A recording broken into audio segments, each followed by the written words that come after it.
Hello and welcome into another edition of 8Sports Nightcap, everyone. Happy Tuesday to you all. Some big storylines happening across the world of Richmond sports tonight. Probably the big ones over on the campus of Virginia Union and Virginia State. Going to be two new head women's basketball coaches over at Virginia State. Today it was announced that Minlette Green will be taking over the Trojans program. They're expected to have their introductory press conference on Thursday. And then this afternoon, I got confirmation that Virginia Union head coach Tiara Terry will be leaving the Panthers as well. So some shakeup in the CIAA. We'll have more on that tonight at 11 o'clock. And we'll also have more, a little VCU talk, right? Last night late, we found out about Ahmed Noel. Trying to figure out how to say that guy's name. He's a UConn combo guard, was one of the highest rated combo guards coming out of high school, was ranked 33rd overall out of high school this past season underneath Dan Hurley, of course, coming off of 2 national championships. A lot of talent on that roster. He didn't play much, only 6 minutes a game, but Hurley spoke about him in the preseason as if he was going to be a big part of that UConn team. So a lot of talent in that guard. He enters the portal after not playing much, and then it's probably the biggest get other than Brandon Jennings for Phil Martelli Jr.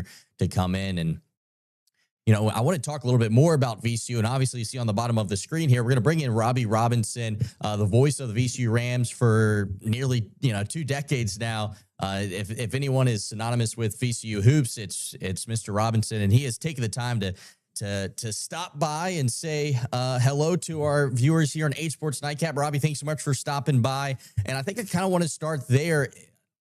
For me, obviously, I've only been in the market now for about a year, and I've already seen one transition. You, since 2008, have seen 5 or 6 transitions.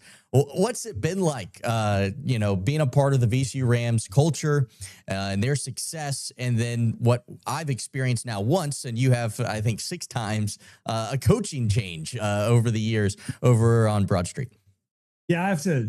Thanks for having me on. First of all, Nolan, this is great. I appreciate it. It's awesome to have you here in the market, and I appreciate you doing this. I have to count whenever anybody asks. I'm like, okay, Anthony Grant, Shaka Smart, Will Wade, Mike Rhodes, Ryan Odom, 6. Yeah, you're right. Yeah. Phil Martelli is 6. It is, it's just part of being a fan of this program. And I think as much as we'd love to have somebody that's here for a decade plus and we get to know and is just that solid coach that is bedrock of our team, it just isn't that way. It's just not the way college athletics is these days. When you have success at a school like VCU, and let's make no mistake about it, Nolan, we have had success. Absolutely. I mean, the reason we have had 6 coaches is not because we've had to fire 5 of them and we're rolling the dice on our 6th one right here, man. No, it's because we've been to 12 NCAA tournaments since 2008. And when that happens, other schools that, at face value look like they have more resources or whatever, they come and they want your coach. And they made better deals, at least according to the coaches at that particular time. And we've had to go find another one. And we have always succeeded. We've always landed on our feet. And I think in the first couple of times you land on your feet, maybe you're like, yeah, we kind of got lucky there. Boy, we just made a good hire. I think now it's obvious that the success is the program. The success is who we are as VCU basketball. Now, granted, you can't give this to a 15-year-old and let him try to drive this car, but you bring in somebody that's got chops as a coach, as we have done, and they are set up to be winners. And everybody wants to be a winner, man. So you get good coaches that want this job because they know they can step into a situation here. Is it frustrating? Is it sad? Sure. I know I'm probably a little bit more mature about it now than I was back in 2015 when Shaka left for Texas. I can remember being pretty frustrated and upset, and my feelings were hurt about that. And then, Will Wade 2 years later, we were all kind of chafed at that because it was a whiplash of 2-year turnaround. And yeah, Mike Rhodes leaving a couple years ago after being here for 6 years, that ripped out some roots, man. And when you rip out roots, that hurts, Nolan. That is not fun. Absolutely. But now I think we're at the point that you look at all the banners on the wall here behind me here at the Siegel Center, and it's going to be okay. We're going to get a guy that's going to come in here and be successful. And now, it becomes just about the program and not really about the person as much as we get connected to the person. I mean, Ryan Odom was a good friend of mine. We had a lot of long conversations about different things and got to know him. And those are probably done. I probably won't be having many of those with Coach Odom anymore, but we're on to a new guy and got to forge new relationships. That's cool because variety is the spice of life. Yeah, I think you kind of hit the nail on right in the center with what you're saying in terms of, you bring in, it's like a plug and play. Normally you think of, like in Alabama, they lose their quarterback. You're not going to worry about it. They're going to find another one and they're going to be good again. VCU basketball, you lose your coach and the system set up so well, you plug in another good coach. And it seems like the success has just continued over the years.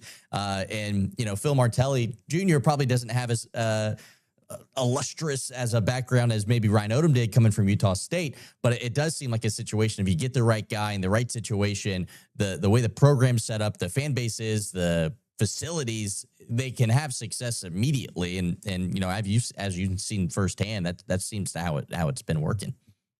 Yeah, and the fact that we've been able to be really quick with these searches. I mean, Ed McLaughlin, our AD, has been just magical in the fact that he's turned these around. I mean, when Rhodes left a couple of years ago, it wasn't 20 minutes before Ryan Odom was the head coach. And while it was a little bit longer here at this time, it was a couple of days after Odom left. And I think Saturday is when UVA announced it. And I believe by Monday afternoon, we had a good sense of who it was going to be with Ryan Odom. That's been a key part of it for sure. And I think you're right. Like, our fans, the frustration with our fans, and I can understand, it's difficult. It's difficult to watch dad get in the car and go off with somebody else. Like, that's just not that's not something you sign up for. But I do think our fans have come to the understanding that in this day and age in college basketball, a lot like the transfer portal and having to battle to get in the NCAA tournament despite 27 wins, like, this is just the evolution of what it is like. And so we're going to take it. And I think the bottom line with this too is, like, the Martelli hire just felt right.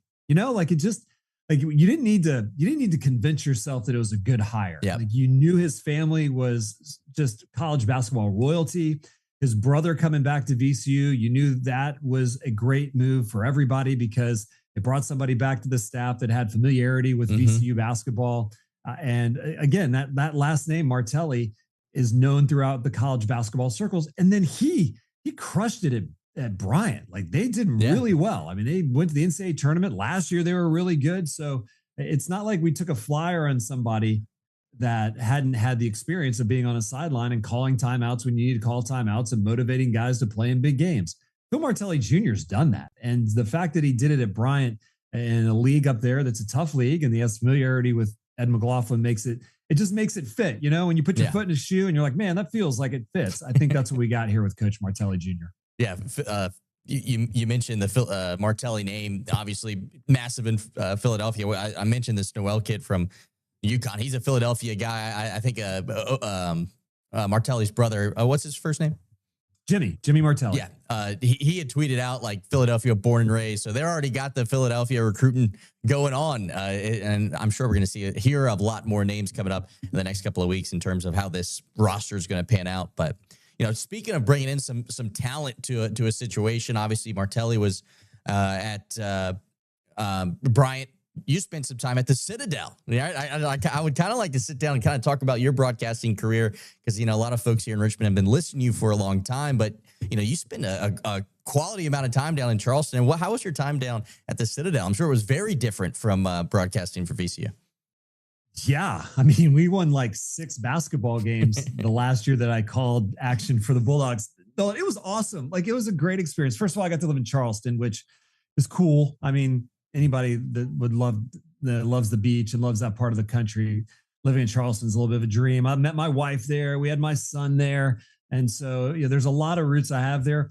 The coolest thing about broadcasting for the Citadel is our athletic director is a guy named Les Robinson. Les Robinson was the basketball coach at NC State after Jim Valvano, and then he became the athletic director at NC State in the late 90s. He got hired the same summer I got hired down in Charleston at the Citadel, 2000. Well, Les had all these connections with these SEC, ACC, Power 5 schools. So when they needed that bye game, the game that you bring a team in just so you get the win and fill the crowd up, they called the Citadel. So despite being an FCS, or at the time we called ourselves 1AA, but despite being an FCS school and playing an FCS schedule, Nolan, I've done football games, like legit college football games at Texas A&M, Florida State.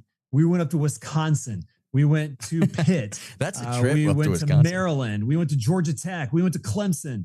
I mean, that's like 7 big time. Ole Miss in kind of your neck of the woods. Yeah. We went to Wyoming and played up at Wyoming kind of randomly in some October Wyoming Saturday, which was real joy. Yeah. So I got to Auburn. We did Auburn. Like I was sitting there in the Jordan Hare Stadium when the Eagle comes flying in and then lands at midfield, which I know with your Alabama roots, you've seen that. There doesn't get much better than that, especially if you're a broadcaster. So I was able to do all those games when I was there. We didn't win a single one of them. I mean, we would get LSU. I did LSU. School got the paycheck. That's what matters. Time. Yeah. So it was awesome. Like that was a cool, really cool job. And, in 2008, the play-by-play job here at VCU opened up, and I had just missed out on going for a job that I really wanted, and didn't get the job. And I was in Charleston. Still loved what I did, but the opportunity here came up, and I was like, you know what, that looks like something I was interested in. The athletic director at the time was a pretty good friend of mine named Norwood Teague, and Norwood said, "You want to come handle our corporate sales?" Because I do the sales as well and call our basketball games on the radio. And I looked at my wife, Cara, and we prayed about it. And we were like, we want to do that. And I didn't really know what was next for me at that point in time. At that point, I kind of knew I wasn't going to be the voice of Monday Night Football or the Atlanta Braves. In your career, you get to that point sometimes and you're like, man, this might be too high of a reach to be doing the Olympics in 2025 or whatever. But man, I settled in here and got right at the beginning of that wave. I know 2 years earlier, Eric Maynard hit the shot against Duke. And then I came in Eric's senior year. And again, we won 5 games my last year at the Citadel. And we came here, and the next year I was calling an NCAA tournament game against UCLA up in Philadelphia with Eric Maynard. That's unbelievable. That's an amazing turnaround. And since then, it's 2 years after that was 2011. Sports. So, the rest is history. Yeah, it's so much fun to like actually be calling it, or covering or calling, a successful team, and you feel like you're a part of it somehow because you've been along this journey, even though, we're just sitting behind the mics. We have nothing to do with whether or not the ball goes in or not, but it really does make a difference in terms of how, enjoyable your job is covering, a successful program versus one maybe not so much. And I understand that firsthand. Well, Nolan, did you have that experience like at Alabama? Like, did people just think more of you at Alabama when you're in Huntsville because you're covering like the Crimson Tide and Auburn Tide? You're like, man, that guy, you're really good at your job. It's like, I'm just covering a good team. Well, I understand. I have a background of play-by-play myself. I wanted to try to get into it as well. I spent a summer up in the Northwoods League in Green Bay, Wisconsin, calling games for the Green Bay Bullfrogs at the time. And I was so excited to get up to Green Bay and meet these guys on the team and, kind of, we're all the same age and, make some friends and call some games and learn a lot from being around just broadcasting every single day, right? But then we would go on to set the record for the longest losing streak in Northwoods League history, and we're at the bottom of the table. And it just, you're trying to put together a resume tape. I'm there, to build my resume up and land a job like I have here. But then it's hard to comb through those when you're calling games in the 9th inning and it's 15-0. You can't use any of that. So to turn around and then I spent some time in Greenville, North Carolina, covering East Carolina. And, their basketball program's probably not the best, but then their baseball team's incredible. And it's like you kind of shuffle your feet into, their basketball stadium, and you watch them lose to, at the time, Houston with, Calvin Sampson there destroying them by 30. And then you turn around and their baseball team's ranked top 10 in the country. And all of a sudden, it's exciting to walk into a stadium when you're covering a team that's ranked in the top 25 versus a team that is going to, get the brakes beaten off of them. For sure. Yeah, it is. And that's the thing. I mean, we have just kept winning and winning here. And it's easy to do this job when you're winning. It's easy to do it when you're not. I mean, let's be honest. I'm calling play-by-play. I'm sitting courtside watching college basketball. We could, I could be at a school that goes 1-30 and I'd still probably enjoy it. But man, the residue of victory is very enjoyable, as you probably know. Absolutely. But I am curious. I was looking at your, I was doing a little stalking online to try to get your background here. The baseball player at UVA with a major in history, and now you find yourself in communications. I mean, how does that, doing play-by-play, how does that work out? That's a good question. So I went to UVA specifically to play baseball. I was recruited to play there. And I was from Northern Virginia, went to high school up at Broad Run, which is in Loudoun County, like right by Dulles Airport, like down the street from where the Commanders train. And was recruited to play baseball and wanted to be, honestly, it's ironic because listen, you talk like I wanted to do what you're doing now. I wanted to be a kind of a nightly sportscaster. I mean, I really wanted to be on ESPN Sports Center because as a 50-year-old, if you look at the timeline, like I'm truly the child of the golden years of Sports Center generation. And I know they've got great anchors now. There's no doubt about it. But man, the Keith Olbermans and Dan Patricks and Craig Kilborns, I mean, those were all Rich Eisen. Those were all guys that were doing it when I was in college. And so I aspired to be them. And so I even aspired more to be a pitcher in Major League Baseball. So I went to UVA. They didn't have, UVA doesn't have, or at least didn't in the 90s. They didn't have journalism. They didn't have communication. Like the best major they had was like this rhetoric studies communication. Oh yeah. And that was, I wasn't going to do that. No. So I ended up figuring, all right, I'm going to do history because I enjoyed history. We had rock star professors at history. Oh, I'm sure. Yeah. There's a lot of great history in the state of Virginia. Yeah. And like famous people that were like part of the history that we studied. And so I figured I just would have a lot to talk about if I knew history, and ended up not getting drafted. Nolan, I'm like the only left-handed pitcher in the ACC to not get drafted. Like every other left-handed pitcher, I think in the ACC has probably been drafted except for me. I couldn't throw strikes, or at least not consistently enough. If you look at my walk to strikeout ratio, you won a conference title still with the Cavaliers though. Yeah, exactly. Right. That's true. So I graduated and got into broadcasting, and also got into the sponsorship and advertising sales part of it. And that's been my deal with whoever has employed me for the last 30 years is, hey, let me go on the air and be the voice of whatever team you need me to be the voice of, and I'll go out and generate some revenue for you from an advertising standpoint. It's worked really well. I love what I do on both sides of it. And I get to be out in the community and talk about the Rams and also help with sponsorship sales in the meantime. And that's been a really good combination for me. There's not a lot of people that do it. There's more that did it in the 60s, 70s, and 80s when you kind of eat what you killed. And guys like you would go to West Texas and get the high school football rights to like Lubbock High School and go sell it to the local barbecue place and live and die by Lubbock High School. But it's a little bit less of a thing now, but I still love doing it. So that's how I did it. I'm a recovering left-handed reliever that couldn't throw strikes. And it's probably a good thing too, because I don't think I would have ended up in Richmond or end up with my wife, or my wife's life would be totally different had I been able to pinpoint where my outside fastball was going. Yeah, I mean, I would say that you've made some right choices along the way. Have you enjoyed your time in Richmond? I'm sure that move from Charleston to Richmond was difficult. Obviously, you're a Virginia guy, so I'm sure the opportunity to come back closer to home was a big deal for you. But it's no secret that I'm newer to the area, and I've loved it here so much. And I'm kind of curious what your experience has been like as someone else that was a broadcaster that had to make a move to a new city like Richmond. Nolan, it's been a dream. Like I love Richmond. You won't find a whole lot of people that love this city more than me. It's close to the beach. It's close to the mountains. You can go up to DC if you want, watch a Nationals game. You're a couple hours away from North Carolina and NC State. You get 4 seasons.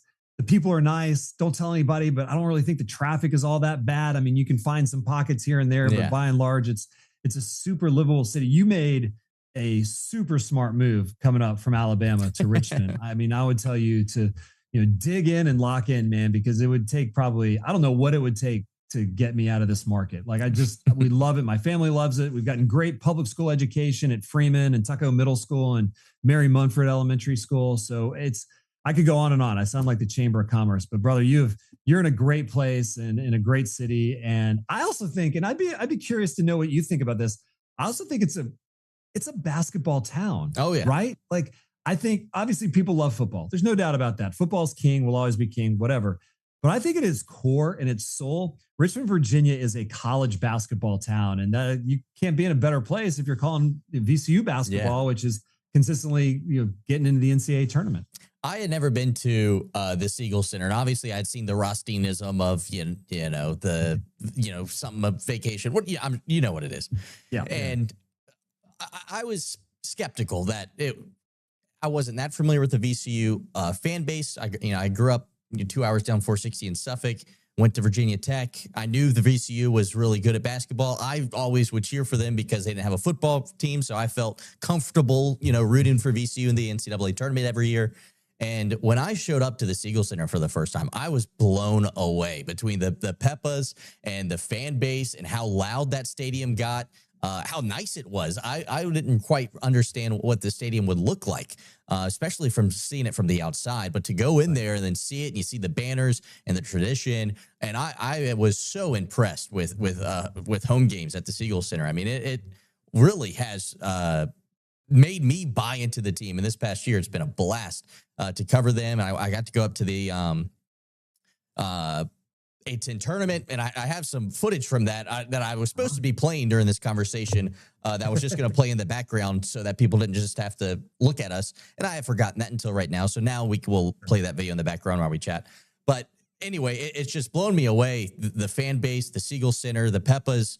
I mean, that place, when it's a good game, that George Mason game at home at the Siegel Center, I mean, it competed 1,000% with Castle Coliseum, which was really my only background of, a Duke Virginia Tech game gets electric at Castle. But I mean, I would argue the Siegel Center is better.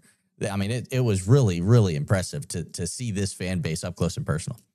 It's a unique environment for sure. And there's still people in Richmond that they've heard about it. When I first got here in 2008, we were really just building it. I mean, it was a great place to watch a game, but it wasn't at the level that it has become over the last 17 years.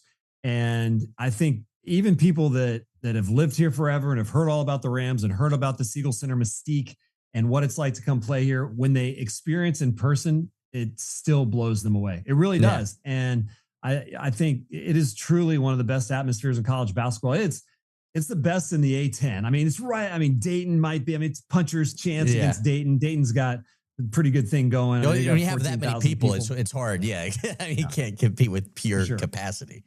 But after that, man, I mean, going to all these other places, there's some good environments. I mean, Davidson's a fun place to go watch a game. Loyola is a great place to watch. St. Bonaventure is crazy. Those people are nuts. But it doesn't touch what the Siegel Center is like. And to be a part of that, I wish I could go back and tell like my 12-year-old self, like, hey, you're going to be calling these games and it's going to be at VCU and it's going to be awesome. Because I think I'd be pretty fired up. I think I'd be pretty proud of my older self if I knew I'd get to be embedded in that kind of atmosphere and be hooked up with a team that's had the success that we've had. Well, I don't want to take too much more of your time, but I did kind of want to get into, maybe some of your favorite moments over the years. I mean, we're talking almost 2 decades of calling games here in Richmond. Obviously, 19 NCAA tournament games, a Final Four run, A10, CAA championships, A10 championships. Of all of the memories, is there one that sticks out or a story that you often tell when this kind of thing comes up?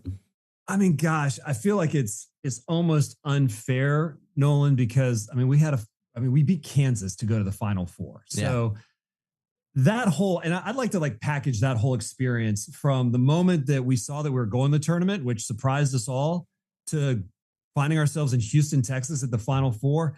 I mean, there's so many stories that's all kind of tied for first place. Beating Kansas, probably the highlight, but then the Florida State game. I mean, the end of the Florida State game was that run. The teams that VCU beat to get there wasn't like another team upset somebody and they had a cupcake, and then they had to do it in Dayton as well. I mean, I'd love to pick your brain about it, but man, I mean, it was just it was the ride. I mean, we just played at such an elite level, and you're right. Like we had Georgetown, and we went. First of all, we went to Dayton. I mean, that was like 3 days after the NCAA selection show. The next thing you know, we're in Dayton, Ohio. It was the first year of the first four. Right. By now, guys like you and I, we know what the first four is, but people are still trying to figure out what is this first four. And do you even call it the first round, the second round? I remember that being a big conversation. Right. I mean, you're not supposed to do that. It was just weird. And so we beat Southern California, beat USC, Southern Cal, and got on a plane at 2:00 in the morning Dayton time and flew to Chicago, which is like a 45-minute flight, but the time zones changed. So we landed exactly the same time we took off, and that was weird. And so then we got Georgetown, and Georgetown is, of course, this long time prestigious program. And in 2008, they were still very much a part of the vernacular of successful college basketball programs. They've nosedived a little bit since then, but I mean, they're amazing. And we beat the brakes off of them, Nolan. We beat them I got the score 74-56, beat them by 18. Then we had a third seed, Purdue. They were incredible. And we thought, all right, well, man, we had a great run, got NCAA tournament win. We got Purdue. This has been a lot of fun. We beat them by 18 too. We couldn't miss a shot. And all of a sudden we're going to the Elite or the Sweet 16. We get this Florida State team that is just this remarkably concocted defensive stalwart. And we beat them in overtime on a block shot by Rob Brandenburg that I went nuts on. I don't know if you've ever heard that call, but if you haven't, it's worth the price of admission. I lost my mind, as you would think. And then we had Kansas, who at the time was like 33-3. I mean, we were playing a team that was 33-3. We were like 27-11. And sure enough, we beat Kansas too to go to the Final Four. So those, I mean, there's stories in there. And like when we went to the Final Four, I probably did 20 different radio interviews that week, from like a guy that had a radio station in Israel to a radio call-in show in Hawaii, which I thought was just nuts at the time. Yeah. Robert Wool, who was Arliss and was in, like, he's probably a little older than you, but he had like this nationally syndicated radio program. And I was on the Robert Wool show, which was, to me, it was just living this dream. Yeah. Like, it really was. It was living a dream. And man, Nolan, I hope everybody that does what we do, from what you get to do and what I get to do, I hope everybody gets a chance to kind of taste that once in their lives, because it was something special. It was something spectacular. So that's in itself. I will tell you one, though, that happened here at the Siegel Center that I'll never forget. I believe it was 2 years later, 2013. Yeah, it was 2013. We had moved to the Atlantic 10. It was our first year in the Atlantic 10, and we had Butler here at home. And of course, Butler was the team that beat us in the Final Four and extinguished the dreams of winning a national championship, as close as we were. And we had Butler here at home, and they were really good. I can't remember if they were ranked or not, but we were both at the top part of the A10. And I'm telling you, they'll have games in this building for 100 years, and there will never be a game like the Butler game. I mean, just in terms of the energy and you came to that George Mason game this year, and I'm telling you, that was a phenomenal atmosphere. Our fans were lubed up and ready to roll, and it was something special. You mentioned a couple moments ago, but honestly, Nolan, like, there will be nothing like the energy in the Butler game. When our team took the floor with 4 minutes left to go and the countdown clock before tip-off and the fight song played, the noise that our crowd made, like, it still almost gives me chill bumps here. And I can remember sitting there being courtside, and I was like yelling. I wasn't even on the air yet. And like, they took the floor and our crowd yelled, and I was like, yeah, let's go. Come on. From there, we crushed them. It was awesome. So a lot of those memories for sure. But the Final Four and the Butler ones are ones that'll always stick out in my mind. No, those are great stories. And you're totally right about, getting to the pinnacle and getting to experience it. I was lucky enough to, work in Huntsville for a while, and I got to cover the Rose Bowl a couple of years ago, Alabama, Michigan, and then the national championship in 2022, the first Kirby Smart championship over Alabama. And it was nuts. To be at the pinnacle like that is so much fun. And I'm hoping, and I got all locked into VCU this year, that the Rams one day will be able to make another run. But for the both of us, because I think it'd be fun for another big trip like that. But Robby, thanks so much for stopping by and chatting with me. This has been great. I've really enjoyed this.